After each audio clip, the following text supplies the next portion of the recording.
గాలిలో యోగా అదెలాగా?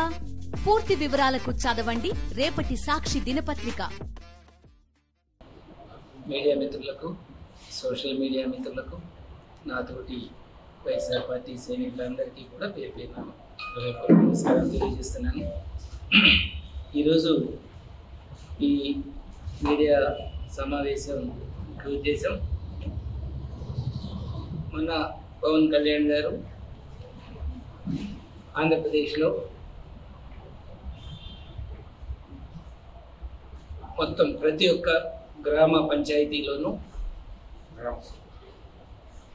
దేశం మొత్తంలో మొట్టమొదటిసారిగా ఇంత పెద్ద ఎత్తున గ్రామ సభలు నిర్వర్తించామని చెప్పేసి చెప్పుకోవడం జరిగింది.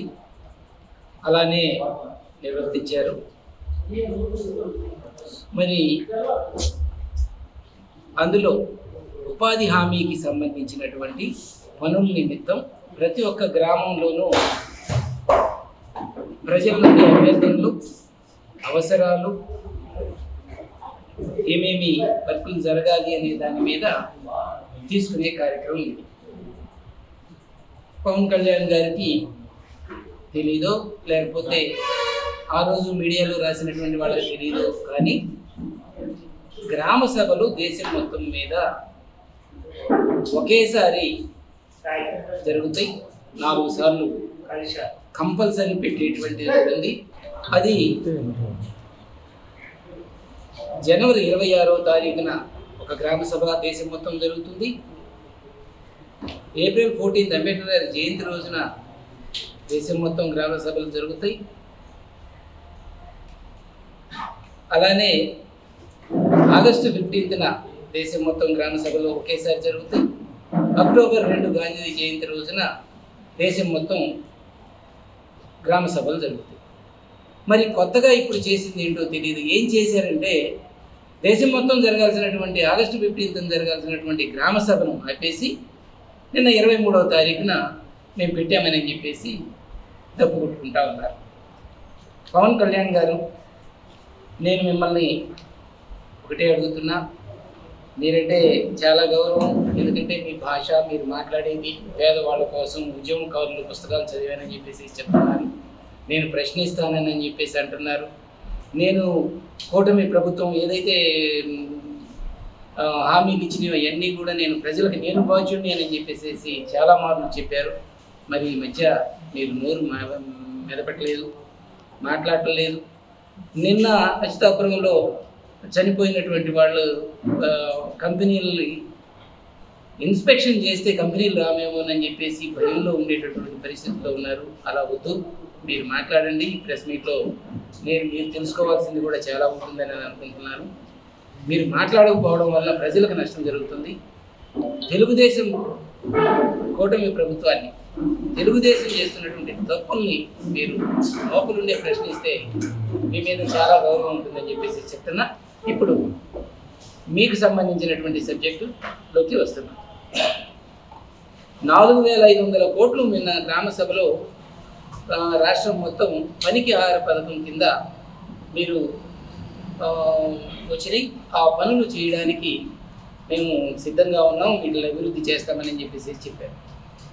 ఒకేసారి గ్రామ సభ రాష్ట్రం మొత్తం మీరు పెట్టడం కరువు ఉపాధి హామీకి సంబంధించిన దాన్ని, దానివల్ల ఏం నష్టం జరిగిందనేది ఒకసారి చూద్దాం.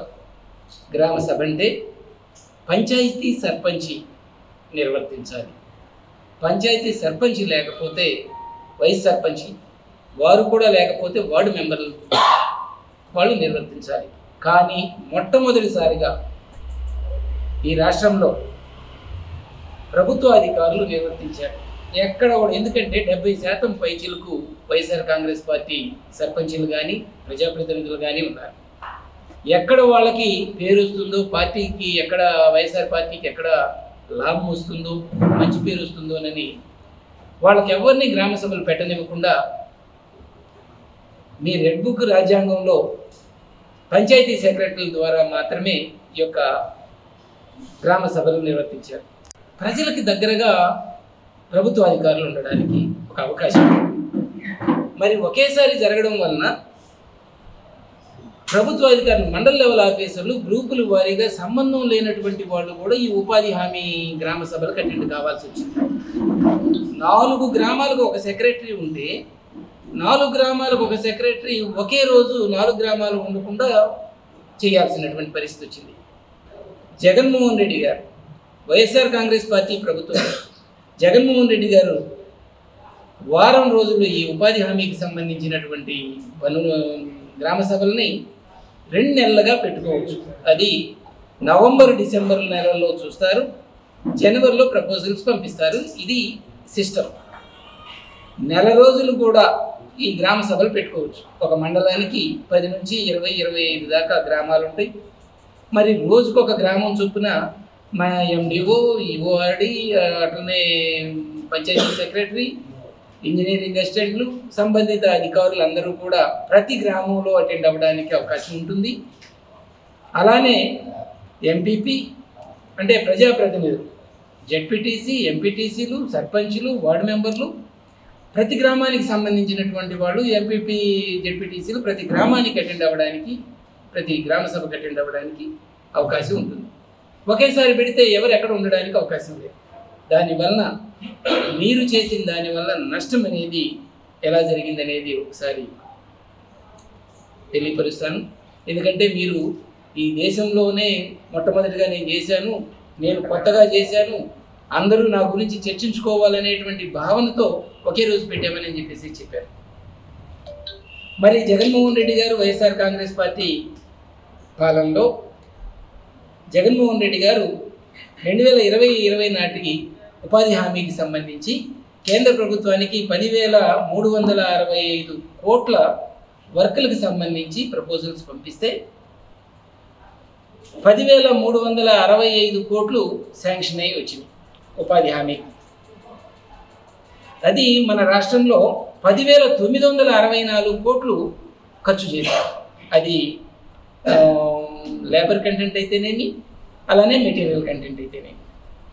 2021 నాటికి మన ఏపీ నుండి జగన్మోహన్ రెడ్డి గారు కేంద్రానికి పంపించినటువంటి ప్రపోజల్స్ 7,225 కోట్లు అయితే కేంద్ర ప్రభుత్వం 7,225 కోట్లు పంపించింది. కానీ ఏపీ జగన్మోహన్ రెడ్డి గారు వైఎస్ఆర్ కాంగ్రెస్ పార్టీ ప్రభుత్వం 8,285 కోట్లు ఖర్చు చేసి వచ్చేటట్లుగా పేదవాళ్ళకి రానియండి, కన్స్ట్రక్షన్స్ చేయనియండి.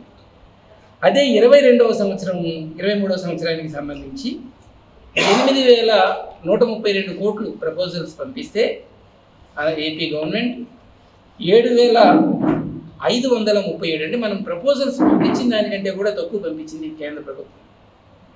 కానీ మన ప్రపోజల్స్ కంటే కూడా జగన్మోహన్ రెడ్డి గారు వైఎస్ఆర్ కాంగ్రెస్ పార్టీ ప్రభుత్వం 8,623, మన ప్రపోజల్స్ కంటే తక్కువ కేంద్ర ప్రభుత్వం ఇస్తే మన ప్రపోజల్స్ కంటే కూడా జగన్మోహన్ రెడ్డి గారు ప్రభుత్వం ఎక్కువ ఖర్చు చేసింది.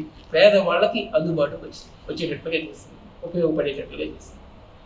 అలానే 22-23 సంవత్సరానికి సంబంధించి మన ప్రపోజల్ 9,012 కోట్లు ఉంటే కేంద్ర ప్రభుత్వం కేవలం 7,244 కోట్లే ఇచ్చింది.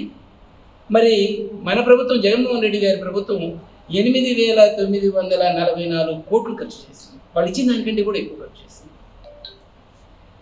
అలానే 24-25 అంటే ఎలక్షన్ ఇయర్కి సంబంధించి కొంచెం ఖర్చులు, అంటే పెట్టుబడి పెట్టి వర్కులు చేసేవాళ్ళు తక్కువ ఉంటారు. అలానే ఎలక్షన్ ఇయర్ కాబట్టి కొంచెం తక్కువ ఉంటుంది. జగన్మోహన్ రెడ్డి గారు 24-25 సంవత్సరానికి గాను 23-24 గాను 6,558 కోట్లు ప్రపోజల్స్ పంపిస్తే 6,438 కోట్లు కేంద్రం నుంచి వచ్చింది. 5,313 కోట్లు జగన్మోహన్ రెడ్డి గారి ప్రభుత్వం ప్రజలకి అందుబాటులోకి ఖర్చు చేసేటట్లుగా చేసింది. అంటే మనం ఏదైతే ప్రపోజల్స్ పంపించామో వీళ్ళు ఏం చేస్తారు, జగన్మోహన్ రెడ్డి గారి ప్రభుత్వంలో ఏం చేసేవాళ్ళు, ఒక నెల రోజులు మీటింగులు పెట్టి గ్రామ సచివాలయం పంచాయతీ వారీగా గ్రామ సభలు పెట్టి అందులో తీసుకొని వాటిని ఒక మీటింగ్లో అన్ని ఫైనల్ చేసుకొని వారం రోజుల గ్యాప్లో రెండవ గ్రామ సభ జరగాలని ఇది సిస్టమ్. ఆ రెండవ గ్రామ సభలో ప్లానింగ్కి సంబంధించి ఎంతెంత పంపించాలి అప్రూవల్స్ తీసుకుంటారు. ఆ రెండవ గ్రామ సభ వారం రోజుల గ్యాప్ ఉండాలి. మొదటి గ్రామ సభ కంప్లీట్ అయిన తర్వాత 7 రోజుల తర్వాత, మినిమం గ్యాప్ 7 రోజుల తర్వాత రెండవ గ్రామ సభలో ప్లానింగ్లో ఈ యొక్క అమౌంట్స్ అప్రూవల్కి పంపిస్తారు. ఇది సిస్టమ్. మరి ఈ రోజున మీ ప్రపోజల్సే 4,500 కోట్లు ఉన్నాయి. ఒకే రోజు చేయడం ద్వారా పంచాయతీ సర్పంచులను కానీ ప్రజాప్రతినిధుల్ని పిలవకుండా, అందులో అధికారుల్ని, సంబంధిత అధికారుల్ని లేకుండా గ్రామ సభలు ఒకేసారి నిర్వర్తించడం ద్వారా ఈ రాష్ట్రానికి, గ్రామ పంచాయతీలకి, పేద వర్గాలకి ఎంత నష్టం జరిగిందంటే, కనీసం ఫస్ట్ ఇయరే కాబట్టి ప్రభుత్వం వచ్చిన తర్వాత 10,000 కోట్లు అడగాల్సినటువంటి, పనులకు సంబంధించి అడగాల్సినటువంటి ప్రపోజల్స్ పంపాల్సినటువంటి మీరు 4,500 కోట్లకి కేంద్రానికి పంపిస్తున్నారు. అంటే సుమారు 5,000 కోట్లు తక్కువ మీరు ప్రపోజల్స్ పంపిస్తున్నారు. మరి గత సంవత్సరం ఎలక్షన్ సంవత్సరంతోనే పోల్చుకుంటే 2,000 కోట్లు మీరు తక్కువ పంపిస్తున్నారు మీ ప్రపోజల్స్. మరి వాళ్ళు ఎంత ఇస్తారు? మీరు 4,500 పంపిస్తే 4,000 ఇస్తారు. మీరు అందులో డబ్బులు అసలే లేవని అంటున్నారు చంద్రబాబు నాయుడు గారు. వామ్మో నాకు భయం వేస్తుంది. ఏ ఒక్కరు కూడా, ఏ నాయకుడు నాకు భయం వేస్తుందని చెప్పకూడదు కార్యకర్తలకి. ఏ కుటుంబ పెద్ద నాకు భయం వేస్తుందని చెప్పకూడదు తన కుటుంబానికి, తన పిల్లలకి, తన భార్యకి. అటువంటిది మీరు నాకు భయం వేస్తుందని ఒక మోసం చేయడానికి, పేదవాళ్ళని మోసం చేయడానికి, మీరు ఇచ్చిన హామీలని సూపర్ 6 మోసం చేయడానికి భయం వేస్తుంది, డబ్బులు లేవని చెప్పేసి అంటున్నారు. మరి రేపు కేంద్రం నుండి వచ్చిన డబ్బులు మీరు పూర్తిగా వినియోగించుకోలేక ఆధారంగా పెట్టేది ఉండదు. ఇటువంటి పరిస్థితుల్లో 4,000 కోట్లు మీరు ప్రపోజల్స్, మీరు 4,500 పంపించి 4,000 కోట్లు మీరు తెచ్చుకుంటే ఎంత నష్టపోతుంది ఈ రాష్ట్రంలో?